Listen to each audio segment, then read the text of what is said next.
Salut les amis, j'espère que vous allez bien. Dans ce tutoriel, nous allons voir comment est-ce que on procède pour configurer la base de données sur Coordinator. Alors, pour ceux qui n'ont pas vu la précédente vidéo qui concernait l'installation de Coordinator, je vous recommande de la voir avant de revenir sur ce tutoriel-ci. Alors, si vous avez une application dans laquelle vous avez besoin de gérer les données, c'est-à-dire de persister des informations, par exemple, concernant les produits, les utilisateurs, alors vous avez nécessairement besoin d'une base de données. Coordinator offre donc la possibilité, n'est-ce pas, de pouvoir utiliser plusieurs types de bases de données. On peut citer Encre, MySQL, PostgreSQL et SQLite. Ok. Alors, on va entrer dans le vif du sujet. Sur Coordinator, pour pouvoir gérer votre base de données, vous avez la possibilité, n'est-ce pas, d'utiliser soit le fichier env dans lequel vous allez mettre vos informations de configuration, soit d'éditer le fichier database.php qui va contenir les informations dans un fichier PHP. Alors, pour les deux possibilités, il faut savoir que lorsque vous entrez en production, vous avez besoin d'utiliser des variables différentes par rapport à celles qui sont en développement. Nous allons voir comment configurer dans les deux cas. Donc, pour la première partie, nous allons voir comment configurer le fichier database.php. Pour ce faire, nous allons utiliser l'ancienne installation, l'installation du tutoriel précédent. Nous allons ici aller on fait ça dans configuration, dans app, configuration, database.php. Alors, à l'intérieur, vous avez ce qu'on va appeler les connexions ici. OK? Il y en a, vous pouvez créer plusieurs types de connexions. Et comme vous voyez ici, il y a défaut, il y a test, il y a... Enfin, vous pouvez ajouter une autre configuration. Alors, ce qui va nous intéresser dans la configuration, puisque nous sommes sur Coordinator, c'est le hostname. Le hostname, c'est l'endroit, je vais dire l'endroit où l'application elle tourne. Elle peut être dans le serveur ou en local. Dans ce cas, il faudra mettre, si on a une base de données qui est externe, il faudra mettre l'adresse IP par exemple qui mène à cette base de données là. Généralement, les bases de données elles tournent généralement en localhost. Donc, ici pour MySQL, on va mettre localhost. Si vous avez un username, ici le username pour une base de données, lorsque vous la configurez, vous avez besoin de mettre l'username et le password. L'username, lui, il n'est pas facultatif. Par contre, moi, pour cette base de données avec XAMPP, ici, le username, le password, lui, il est facultatif. Alors, ici, pour la configuration, je vais mettre root comme ceci. Et pour le password, puisque je n'ai pas de password défini, je vais laisser vide. OK? On a besoin de la base du nom de la base de données. C'est-à-dire, si vous avez créé une base de données, il faudra mettre son nom ici. Ici, pour le drive, vous avez, par exemple, comme nous avons dit, nous avons MySQL LI. On peut avoir un driver pour PostgreSQL et un driver pour SQLite. Ici, vous avez le préfixe pour la base de données.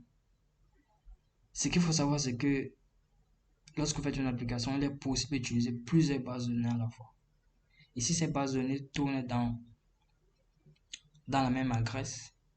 Alors, on peut faire des requêtes dans plusieurs bases de données différentes. Et c'est pour ça que parfois, on recommande de mettre un préfixe. Mais ici, nous allons laisser tel quel. Ça ne nous concerne pas.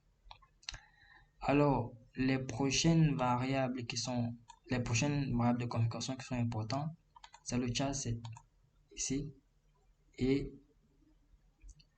dbcollect qui gère généralement l'encodage de votre base de données. Par exemple, si vous choisissez un mauvais encodage, vous pouvez par exemple arriver que lorsque vous enregistrez des informations avec le E accent aigu, que ces E accent aigus là sont soit codés en d'autres choses. Et du coup, lorsque vous allez récupérer les informations, vous allez avoir des erreurs sur vos chaînes de caractères par exemple. Ok? Alors, par la suite, il y a le port qui nous intéresse. Le port, lorsque vous avez une base de données, par exemple, lorsqu'elle tourne, cette base de données-là peut tourner sur un port précis. Donc, vous devez connaître le port sur lequel votre base de données elle tourne. Le port par défaut pour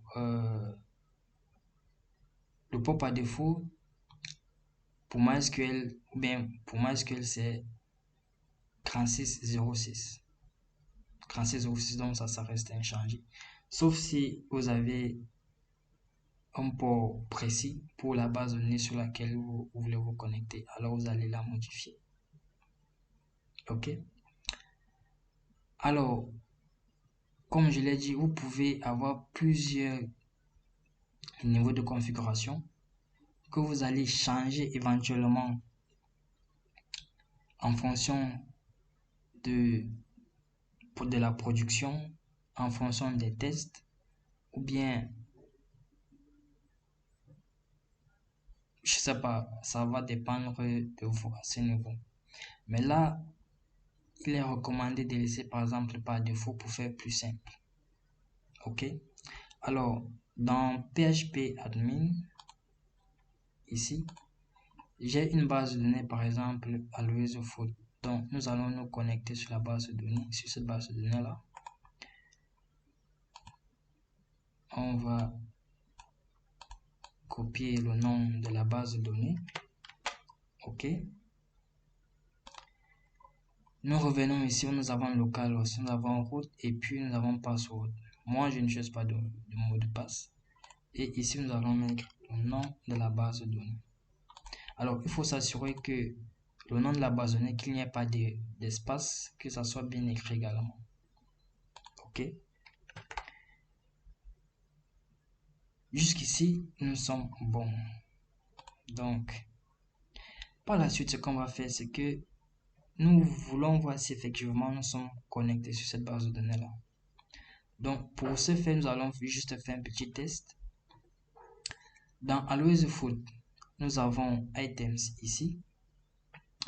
Items qui contient une liste d'articles. Qui contient une liste d'articles comme ici. Ok. Ce qu'on va faire, c'est que nous allons créer un modèle. Nous allons créer un modèle pour items. Ce modèle lui va nous servir, il va servir à se connecter à la base de données. Donc, pour le faire rapidement, nous allons faire PHP Spark. Alors, nous allons, à partir de cette commande, créer un fichier de modèle directement avec toutes les informations qui nous permettent d'exploiter la base de données en attaquant la table dans laquelle nous allons mettre à l'intérieur.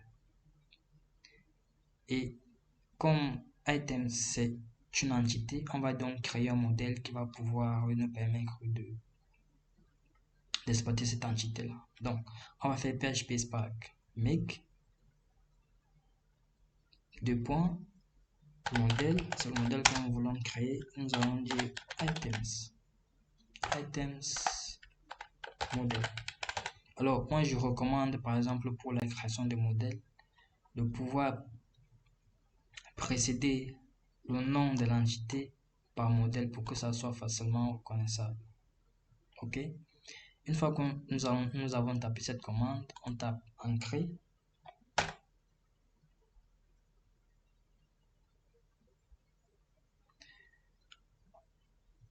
Ok, très bien. Ce qu'il nous dit ici, c'est qu'elle a créé un modèle dans le dossier modèle. Nous allons regarder à l'intérieur si nous avons un dossier, un fichier modèle, un fichier item. Ok, très bien.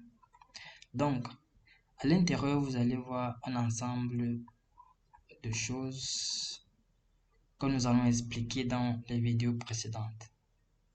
Nous, notre objectif ici, c'est de pouvoir vérifier si effectivement nous pouvons nous connecter et récupérer ces informations qui sont dans la base de données. Alors, ici, on a défaut. Il faut bien comprendre que défaut ici fait référence au nom de la connexion ici. Si c'était test qui était configuré, alors j'allais venir et j'allais mettre test ici. Ok, donc on laisse à défaut. Le nom de la table ici, alors on va aller dans notre table, on va dans notre base de données, on va voir ici le nom de la table, c'est items. Très bien. Ensuite, dans la configuration du modèle, il y a première key ici. Ok, on va regarder dans notre base de données si effectivement c'est l'ID. Très bien. Alors, dans return type, ici c'est important également parce qu'il faut savoir si le type de données que nous voulons ressortir, est-ce que c'est un objet, est-ce que c'est un objet sous forme JSON ou bien c'est un tableau. C'est important pour l'utilisation par la suite. Donc, nous, on va dire, nous voulons que ce soit un objet.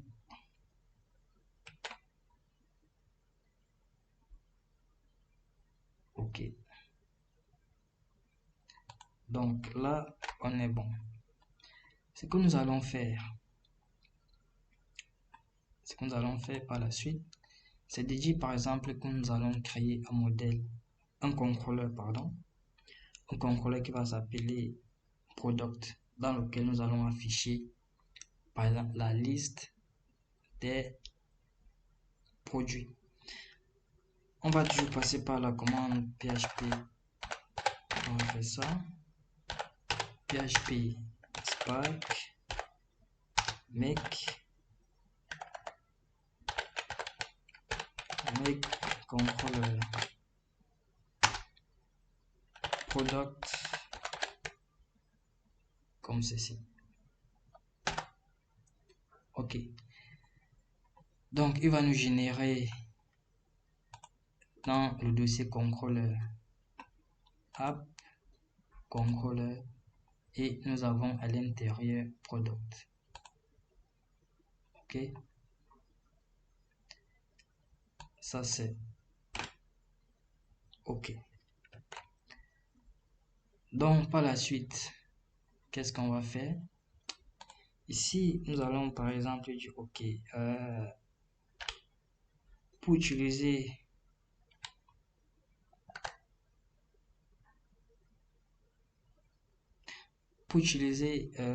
notre contrôleur, nous allons faire echo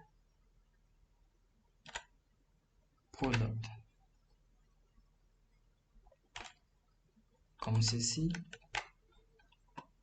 Nous allons ouvrir le fichier route. Ok, et puis nous allons ajouter un route get product comme ceci, virgule product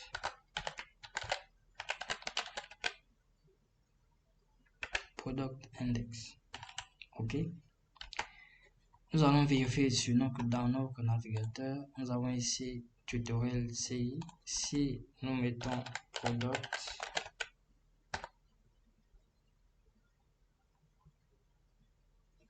alors il y a une petite erreur. Ok, très bien. Donc on revient on actualise. On voit ici, on a product. Ok, ça veut dire que là, on est bon. On peut ouvrir.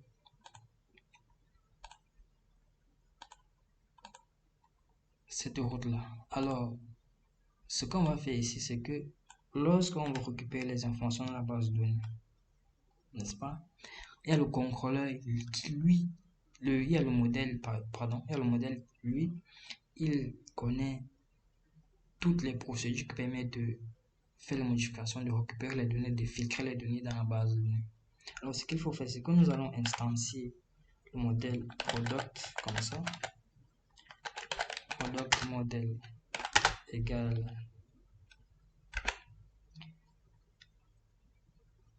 Nous avons ici, on va faire comme ça. Product model.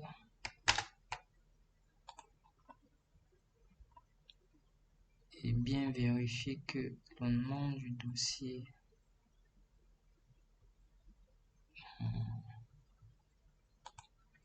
c'est ce qu'on va faire, c'est use product model.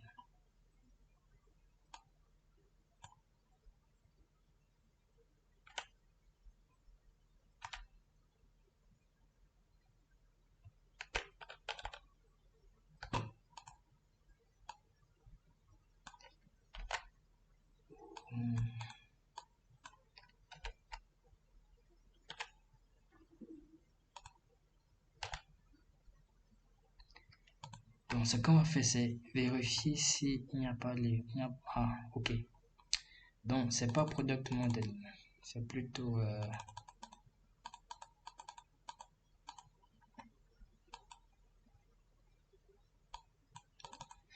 Ici c'est plutôt items model.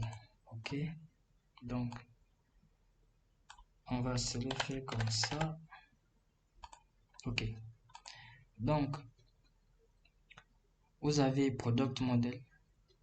Bon, on va l'appeler product model.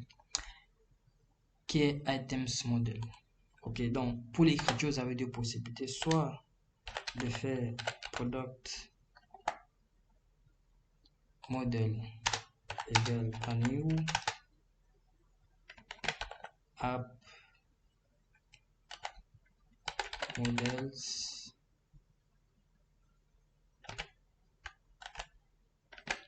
items model.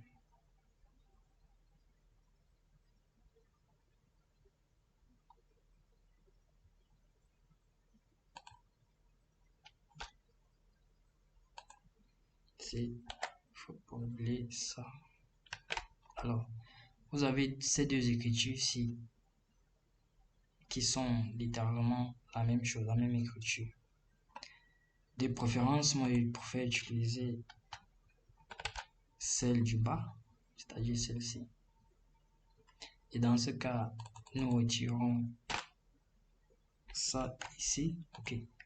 Donc maintenant, ce qu'on fait, c'est une fois que nous avons notre modèle défini, nous allons faire product égale à product égale à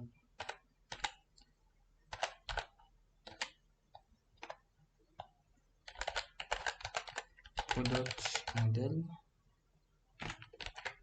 find all. Alors ici find all voudrait dire que nous voulons récupérer l'ensemble des résultats. Ok, nous allons juste faire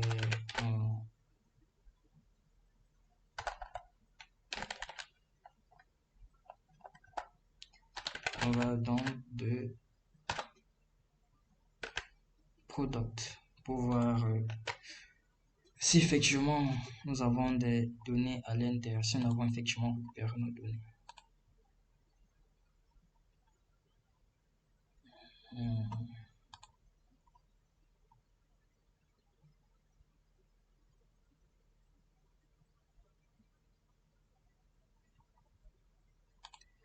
Alors pour l'erreur ici il dit MySQL result fetch must be valid class name.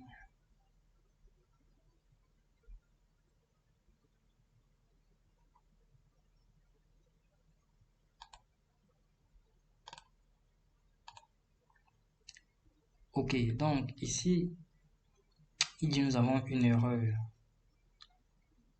Alors, je pense qu'elle concerne le type de données que nous devons récupérer. Si nous allons dans modèle ici, nous avons mis ici object. Or, c'est object comme ceci. Ok, donc on actualise et nous voyons bien que nous avons récupéré l'ensemble de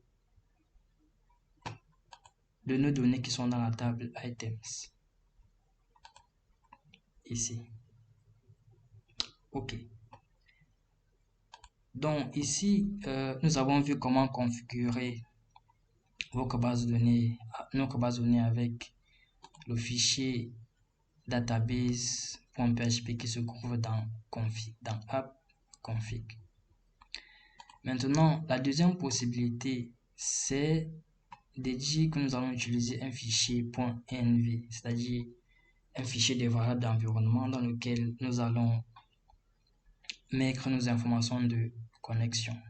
Ok? Il faut savoir que le fichier d'environnement, lui, généralement, ne doit pas être partagé entre la production, par exemple, et l'environnement de développement, ou bien entre plusieurs développeurs, parce que d'une machine à une autre, nous avons des noms de bases de données différentes, des paramètres de configuration différents. Donc c'est pour ça que chaque développeur qui va recevoir l'application et qui va travailler dessus, va devoir créer un fichier d'environnement. Par contre, si nous codons ça en directement dans le fichier de configuration, dans le fichier database.php, nous risquons d'avoir le plus souvent des conflits parce que chacun aura sa propre configuration à mettre à l'intérieur. Ok? Donc, nous avons déjà un fichier .env ici.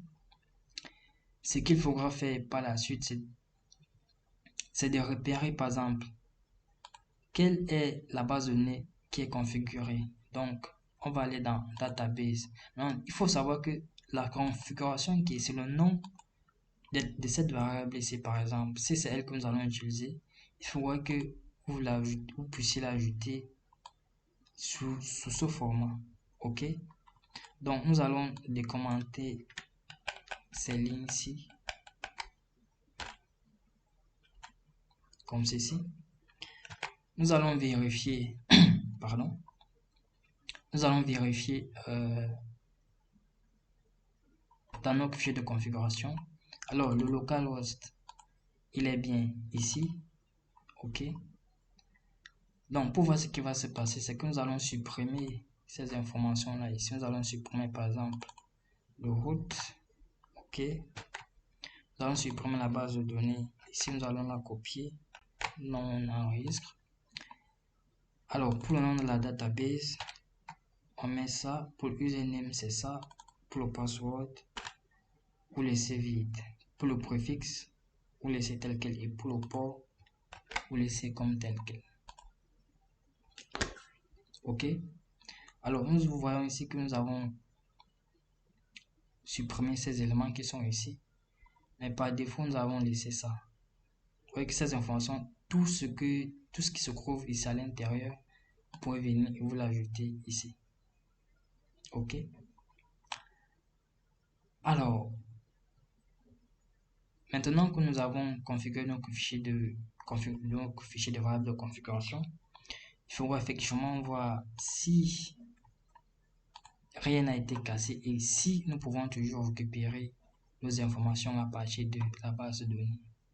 Pour ce faire, nous allons juste actualiser et vous voyez par exemple que tout marche à merveille. Si nous revenons et nous mettons par exemple, nous changeons par exemple ici,